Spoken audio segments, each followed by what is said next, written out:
Hello everyone, कैसे हैं आप सब। उम्मीद करूंगा कि अच्छे होंगे। और आज की डेट है 13 अगस्त और हम देखने वाले हैं डेली एमसीक्यूज़ जो आपकी UPSC civil services prelims paper 1 के लिए हेल्पफुल रहती है।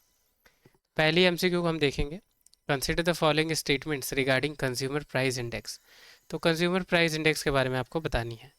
इट पहली स्टेटमेंट है, it is released by the national statistical office NSO. Second statement है, base year for CPI is 2013। और थर्ड स्टेटमेंट है, CPI rural urban combined is release by labour bureau. तो आपको करेक्ट स्टेटमेंट यानी correct options को select करनी है।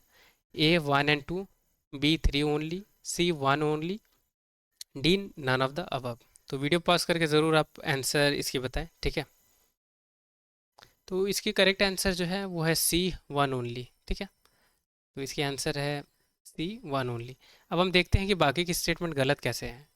तो ये बात सही है कि ये नेशनल स्टैटिस्टिकल ऑफिस के द्वारा रिलीज़ की जाती है कंज्यूमर प्राइस इंडेक्स।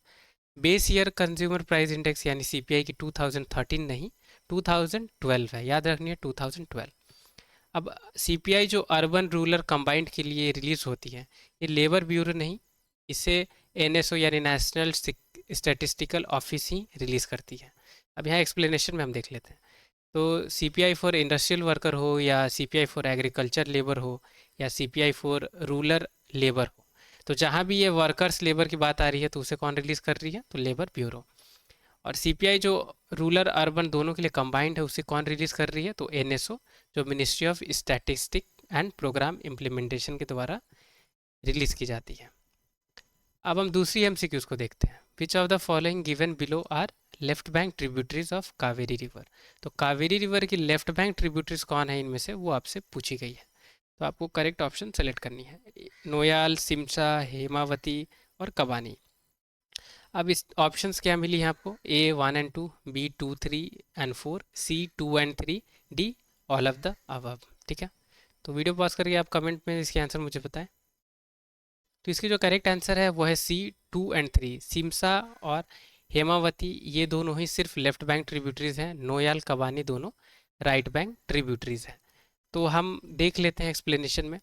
तो ये ट्रिब्यूटरी है कावेरी रिवर्स की। तो लेफ्ट बैंक में कौन कौन है, तो हिरांगी, हेमावती, सिमसा, अर्कावती, सराबंगा और तिरुमनी। और राइट बैंक कौन कौन है, तो लक्ष्मण तीर्था, कबानी, भवानी, नोयाल, अमरावती और मोयार। तो कबानी और भवानी यहाँ स्टेटमेंट में है, सॉरी, कबानी और नोयाल यहाँ पे स्टेटमेंट में थी। तो ये दोनों जो है ये राइट बैंक ट्रिब्यूटरीज है, लेफ्ट बैंक नहीं है। अब हम अपनी थर्ड एमसीक्यूज को देखते हैं। Consider the statement regarding wildlife crime control bureau. तो wildlife crime control bureau के बारे में आपको बतानी है। ये पहली स्टेटमेंट है, it is a constitutional body. Second statement है, it is a it is under the ministry of environment, forest and climate change. और थर्ड स्टेटमेंट है, aim is to combat organise wildlife crime, ठीक है। तो option आपको select इसमें करनी है करेक्ट वाली। तो A 1 and 2, B 2 only, C 3 only, D 2 and 3। तो इसकी जो करेक्ट आंसर है वो आप मुझे कमेंट बॉक्स में बताएं। तो इसकी जो करेक्ट आंसर है वो है डी 2 and 3। तो जो wild life crime control bureau है ये कॉन्स्टिट्यूशनल बॉडी नहीं है, ये स्टैट्यूटरी बॉडी है, आपको याद रखनी है। ये बात सही है कि वाइल्ड लाइफ की बात हो रही है, तो ये wild life ministry of environment के अंदर है। और इसके काम यही है, वाइल्ड लाइफ क्राइम नाम से ही समझ पा रहे होंगे कि ऑर्गेनाइज जो वाइल्ड लाइफ क्राइम होती है उससे ये लड़ती है बॉडी। अब हमारी फोर्थ एमसीक्यूज को देखते हैं। Consider the following statements regarding green tree Python. तो ग्रीन ट्री पाइथन के बारे में आपको बतानी है, ठीक है। तो पहली स्टेटमेंट है, it is native to Indian subcontinent. Second, green tree python is critically endangered as per IUCN। तो आपको करेक्ट ऑप्शन सेलेक्ट करनी है। A 1 only, B 2 only, C both, D none of the above. तो video pause करके answer कर सकते हैं आप। तो इसकी जो करेक्ट आंसर है वो है D none of the above. तो Indian sorry green tree python ये इंडिया में नहीं मिलती है, इंडियन सब कॉन्टिनेंट की ये पर्टिकुलर जो स्नेक है ये नेटिव नहीं है। और green tree Python critically endangered नहीं है, ये एंडेंजर्ड है, ठीक है, IUCN की स्टेटस में। अब हम आगे बढ़ते हैं अपनी फिफ्थ एमसीक्यूज में। Consider the statement regarding regards to Zika virus, तो जीका वायरस के बारे में आज ये आर्टिकल आई हुई है, तो ये आपको जीका वायरस के बारे में बतानी है। पहली स्टेटमेंट है Zika virus is a mosquito borne virus. Second statement है there is a specific treatment available for Zika virus.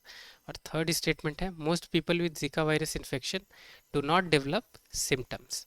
तो आपको करेक्ट ऑप्शन सेलेक्ट करनी है, A 1 and 2, B 2 and 3, C 1 and 3, D all of the above. तो video pause करके answer में आप comment box में इसके आंसर बताएं। तो इसकी जो करेक्ट आंसर है वो है सी 1 एंड 3। ठीक है, तो यहाँ देख सकते हैं 1 एंड 3।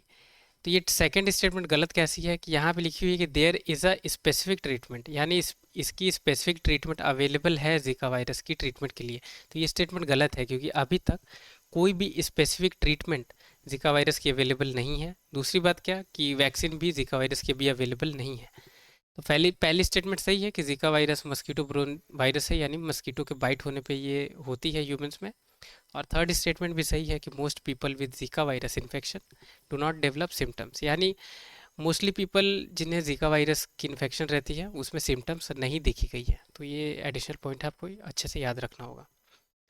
सिक्स्थ एमसीक्यू को देखते हैं। Consider the following country which of the following countries does not share land boundary with Red Sea. तो रेड सी से कौन सी कंट्री की बाउंड्री शेयर नहीं होती है लैंड की, ये आपसे पूछी गई है।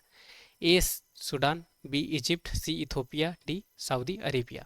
तो बहुत इंपॉर्टेंट क्वेश्चन है, आप वीडियो को पॉज करके इसे इसकी आंसर जो है वो कमेंट बॉक्स में बताएं।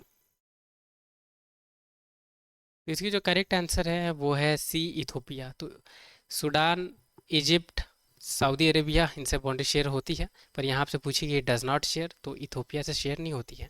अब हम मैप में देख लेते हैं तो थोड़ी क्लैरिटी हमें मिलेगी।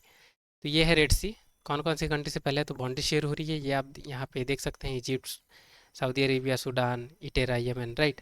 पर ये आप देख पा रहे हैं यहाँ पे इथोपिया, तो इथोपिया की बाउंड्री शेयर नहीं होती है रेड सी से। ठीक है, thank you so much video watch करने के लिए। वीडियो अगर आपको पसंद आई हो या आपके लिए अगर यूज़फुल है तो आप ज़रूर वीडियो को लाइक करें। चैनल पर नए हैं या अभी तक सब्सक्राइब नहीं किया है तो प्लीज़ चैनल भी सब्सक्राइब करें। और मेरी आपसे रिक्वेस्ट है, अगर आप ये वीडियो को वॉच कर रहे हैं तो प्लीज़ पार्टिसिपेट करें एमसीक्यूज़ में। ठीक है, और जो भी आंसर्स आपके हिसाब से आपको लग रही है कि करेक्ट है उसे आप मेंशन कमेंट बॉक्स में ज़रूर करें। और कोई इशू नहीं है, अगर आपको आंसर नहीं भी पता है फिर भी आप वहाँ पे लॉजिक लगा के ट्राई करें क्वेश्चन को सॉल्व करके आंसर कमेंट बॉक्स में मेंशन करने की। कोई इशू नहीं है अगर आप आंसर गलत भी दे रहे हो तो, क्योंकि गलती से ही इंसान बहुत सारी चीज़ें हैं इस दुनिया में जो वो सीखते हैं। अगर आप गलती कर रहे हैं इसका ये मतलब नहीं है कि आप अपने आप को छोटा समझें। ठीक है, गलती करेंगे आप उससे कुछ चीज़ें सीख पाएंगे तो वो अच्छी बात है आपके लिए। तो थैंक यू सो मच, मिलते हैं कल की डेली एमसीक्यूज़ में। टिल द टाइम के लिए take care, have a great day ahead.